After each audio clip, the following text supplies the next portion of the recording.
Army chief general Qamar Javed Bajwa का अफगानिस्तान का अहम दौरा। DGISI lieutenant general Faiz Hamid भी हमरा। पाकिस्तानी सफारत खाने के मुताबिक army chief general Qamar Javed Bajwa ने अफगान सदर अशरफ गनी से मुलाकात की। खित्ते में अमन अमान के हवाले से तबादला ख्याल किया गया।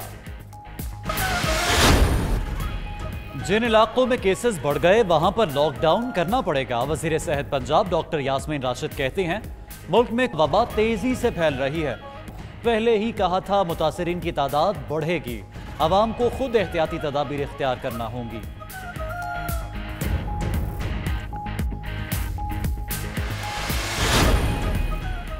जिस्म में जिंदगी बनकर दौड़ने वाला खून अब बनेगा शिफा भी। खुशकिस्मत प्लाज्मा अतिया करके हम वतनों की जिंदगियां बचा सकेंगे।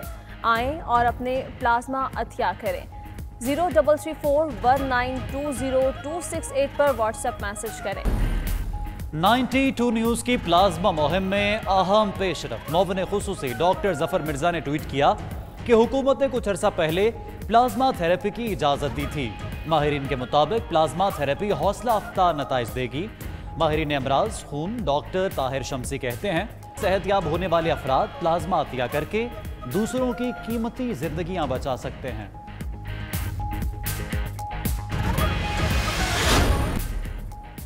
मनी लॉन्ड्रिंग और असासा जात के शहबाज शरीफ की नैब लाहौर ऑफिस में पेशी। नून लीगी कारकुनान की नैब ऑफिस के बाहर नारेबाजी। SOPs की भी खिलाफ वर्जी। ठोकर न्याज बेग पर रोड ब्लॉक कर दिया।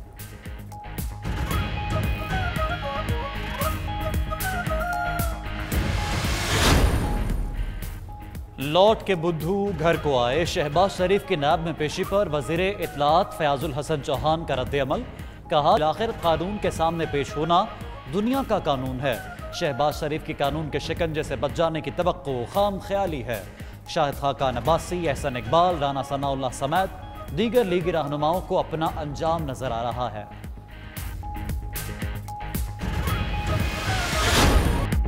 अवाम की मुश्किल का 9वां रोज। मुल्क भर में पेट्रोलियम मसनूआत का बहरान बदस्तूर जारी।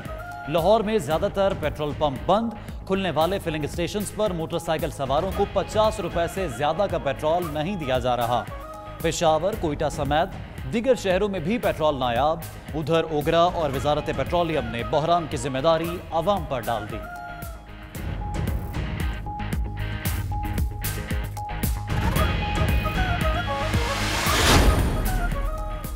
पाकिस्तान स्टील के मुलाजमीन की किस्मत का फैसला आज मुतवक्के। वज़ीर आज़म की ज़ेर सदारत इजलास जारी। विफाकी काबीना आज स्टील मिल्स के 9350 मुलाजमीन की बरतरफी या मुलाजमत पर बरकरार रखने का फैसला करेगी। इक्तिसादी राबता कमेटी ने 3 जून को पाकिस्तान स्टील के मुलाजमीन को फारिग करने की सिफारिश की थी।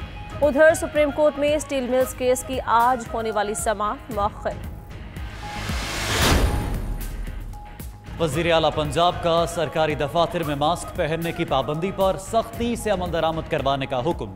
उस्मान बुज़दार कहते हैं बगैर मास्क के किसी को भी सरकारी दफातर में दाखिल होने की इजाजत ना दी जाए। फैलाव कम करने के लिए एहतियात बेहद जरूरी है।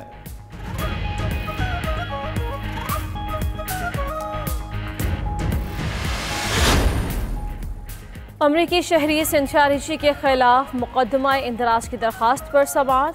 FIA ने सिंथिया रिची के खिलाफ मुकदमे की मुखालिफत कर दी। FIA के मुताबिक दरख्वास्त गुजार मुतासरा फरीक नहीं। एडिशनल सेशन जज इस्लामाबाद ने सिंथिया रिची को नोटिस जारी कर दिया। 13 जून तक जवाब तलब।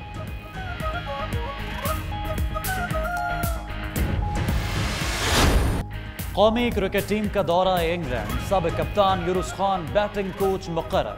मुश्ताक अहमद बतौर स्पिन बॉलिंग कोच टीम के हमरा जाएंगे। यूनुस खान कहते हैं मुश्किल दौरे के लिए टीम की नुमाइंदगी का मौका मिलना एजाज की बात है।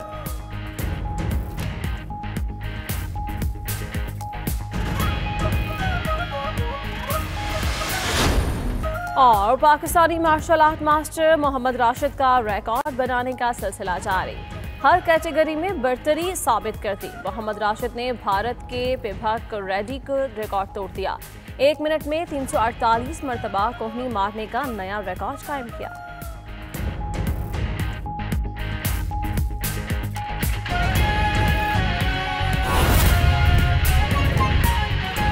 माफिया को लगाम देगा। पाकिस्तान में माफिया का खात्मा करेगा। ये शुगर इंक्वायरी रिपोर्ट आई, उसमें उस रिपोर्ट को पब्लिक कर दी गई, जिम्मेदारों का तयन हुआ, उनके खिलाफ कार्रवाई का फैसला हुआ, उनसे अब रिकवरी होगी। और मैं अपने पाकिस्तानी कौम को बताना चाहता हूँ कि इसमें फ़ायदा क्या है कि अगर आपने बिजली के हवाले से जो मंसूबे थे उसकी इमरान खान ने इंक्वायरी की, तो इसका फ़ायदा ये है कि मेरे पाकिस्तानियों, आप महंगी बिजली इस्तेमाल करते थे, आपके ऊपर बोझ बढ़ता जाता था, लेकिन उसका कोई पूछने वाला नहीं था कि ये पैसा किसकी जेब में जा रहा है। इमरान खान ने उसकी इंक्वायरी की। अब आगे जाके ऐसे इसमें निज़ाम के अंदर दुरुस्तगी होगी कि आपके बिल कम आएंगे। चीनी के हवाले से ये इक़दाम का फैसला 3 हवालों से हुआ। पहला ये कि किस तरह अरसे दराज से ये हुक्मरान तबका अपनी शुगर मिलों को सब्सिडी देता आ रहा है ताकि पाकिस्तानी कौम को पता चले। उसके साथ साथ पाकिस्तानी कौम का पैसा इस शुगर माफिया को दिया जाता है। सब्सिडी जब मिलती है तो ये पाकिस्तानी कौम का ही सरकार का पैसा होता है जो कि इनके शुगर मिलों के लिए चला जाता है। फिर चीनी महंगी होती है, उसका बोझ भी आप बर्दाश्त करते हैं और महंगी चीनी खरीदते हैं। इस इंक्वायरी रिपोर्ट उसको पब्लिक करने और सजाएं देने के बाद होगा क्या कि इन लोगों से रिकवरी होगी, इनको सजाएं मिलेगी, मुस्तकबिल के लिए निज़ाम की दुरुस्तगी होगी कि कभी भी पाकिस्तानी कौम के ऊपर ये बोझ ना पड़े। चंद ख़ानदानों के लिए, चंद ख़ानदानों के ऐश व इशरत के लिए पाकिस्तानी कौम ईंधन ना बने। और ये फैसला पाकिस्तान में सिर्फ एक बंदा कर सकता था, उसका नाम है इमरान खान। और पाकिस्तान के मजबूत तरीन माफिया को इमरान खान ने हाथ डाल दिया और ये इंक्वायरी करके साबित कर दिया कि पाकिस्तानी कौम की जो उम्मीदें हैं उनसे, क्योंकि उनके कोई अपनी ज़ाती मफादात नहीं है, इनके मफादात है। मुराद अली शाह खिदमत कर रहा था, सब्सिडी दे रहा था, सिंध के अवाम का पैसा दे रहा था जरदारी की शुगर मिल को। दूसरा जो आज उसके ऊपर मैं ज़्यादा बात नहीं करूंगा, उसने 20 अरब की सब्सिडी दी। सबसे ज़्यादा शरीफ ख़ानदान को सब्सिडी मिलती है, उनको नवाजा जाता है। और आगे जाके मुराद अली शाह के ऊपर अगर आप ज़्यादा पढ़ेंगे पाकिस्तानियों, तो JIT की जो रिपोर्ट है फेक अकाउंट्स की JIT, उसको हर पाकिस्तानी पढ़ ले, उसमें आपको पता चलेगा कि ये जो सिंध का पैसा था वो किसकी जेब में जा रहा था। ये तमाम का तमाम पैसा जरदारी के फेक अकाउंट्स में जा रहा था, ये JIT कह रही है। ऑलरेडी मुराद अली शाह जो है वो 3-4 डाके बड़े बड़े JIT की रिपोर्ट भी है, फेक अकाउंट्स की JIT में उसका जिक्र है। जब वो फाइनेंस मिनिस्टर था तो ये जरदारी की सहूलतकारी का काम निभा रहा था, जरदारी की सहूलतकारी का ये काम कर रहा था। और अभी इसी शुगर इंक्वायरी में भी उसका नाम सामने आया है। मैं तो ये तवक्को करता हूँ कि इंशाअल्लाह, और करना भी चाहिए, कि ऑलरेडी 3 केसेस में मुराद अली शाह का नाम था और इसके अंदर भी मुराद अली शाह का नाम है, तो इसके ऊपर कार्रवाई होनी चाहिए।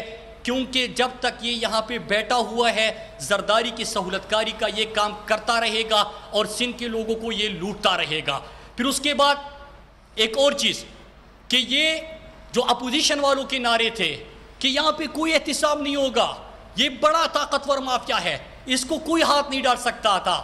आप सही कह रहे हैं क्योंकि आप शरीकी जुर्म थे, आप सही कह रहे हैं क्योंकि आप अपने आकाओं के शुगर मिलों को ये सब्सिडी दे रहे थे, आप सही कह रहे हैं क्योंकि आप चीनी महंगी करके अवाम के ऊपर बोझ डाल के अवाम को इनके शुगर मिलों के लिए ईंधन के तौर पे इस्तेमाल करके, छोटे किसान को इस्तेमाल करके अपने आकाओं को फ़ायदा पहुंचा रहे थे। लेकिन इमरान खान इसीलिए ये फैसला कर सकता है कि जब वो प्राइम मिनिस्टर बना, सबसे पहले ये इन्होंने तो कभी अवाम का नहीं सोचा। इमरान खान ने सबसे पहले क्या फैसला किया कि मैं अवाम के पैसे का तहफ़्फ़ुज़ करूँगा, जिन्होंने पाकिस्तानी कौम को लूटा हुआ है उनका एहतिसाब करूँगा। और ये नया पाकिस्तान है वो अपना वादा पूरा कर दिया। पाकिस्तानी कौम के पैसे को इतना बचाया कि प्राइम मिनिस्टर हाउस में नहीं, अपने ज़ाती बनीगाला के घर में प्राइम मिनिस्टर इमरान खान रहते हैं। अगर आप इनके जो शरीफ ख़ानदान था उनको देखे तो शरीफ ख़ानदान के 5 कैंप ऑफिस भी, अपना ज़ाती रायवंड का घर भी कैंप ऑफिस, नाअहल होने के बाद रायवंड को फिर कैंप ऑफिस डिक्लेयर किया जाता है शहबाज शरीफ की तरफ से। ताकतवर माफिया है, इसको कोई हाथ नहीं डाल सकता था। आप सही कह रहे हैं क्योंकि आप शरीकी जुर्म थे, आप सही कह रहे हैं क्योंकि आप अपने आकाओं के शुगर मिलों को ये सब्सिडी दे रहे थे। आप सही कह रहे हैं, क्योंकि आप चीनी महंगी करके अवाम के ऊपर बोझ डाल के अवाम को इनके शुगर मिलों के लिए ईंधन के तौर पे इस्तेमाल करके छोटे किसान को इस्तेमाल करके अपने आकाओं को फायदा पहुंचा रहे थे।